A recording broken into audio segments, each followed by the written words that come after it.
think it's really important to recognize the camera as a colonizing tool.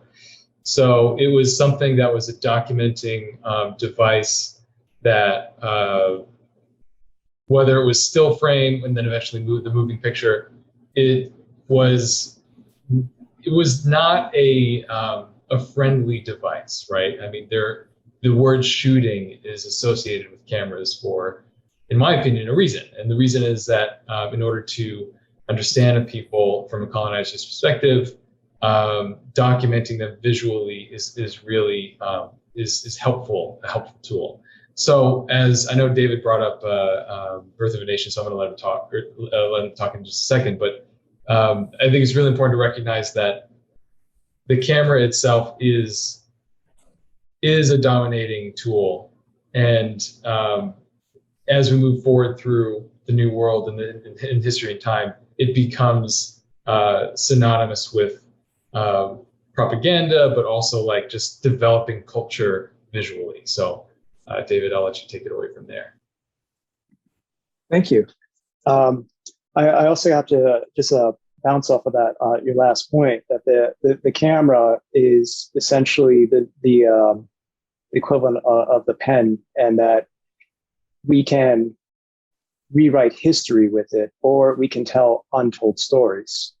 In the terms of rewriting history, there is Birth of a Nation, which is, I don't know how many people have actually seen it, but it is a 3-hour and 20-minute or so silent movie, which kind of goes into a Reconstruction era that followed the Civil War. What makes this movie notable is that it's, on the one hand, lauded for its innovative techniques with filmmaking, special effects, actors, like hundreds of extras in the shot. But then it's also based on the novel called The Klansman. So it's a very extremely racist movie that basically, in my opinion, acts as a propaganda tool for the Ku Klux Klan, which in this movie, they were based as the heroes that basically helped guide Reconstruction era America back into their version of progress.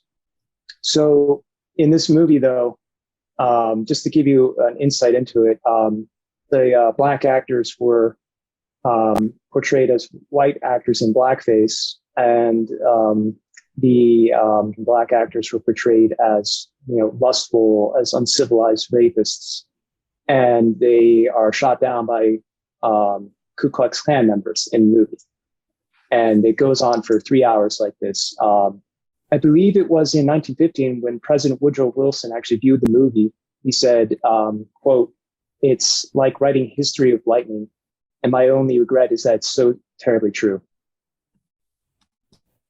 That this is the first cinematic blockbuster in Hollywood in the early 1900s. This is a movie that made hundreds of thousands of dollars, and it basically helped to, you could argue, spark the second movement of the Ku Klux Klan.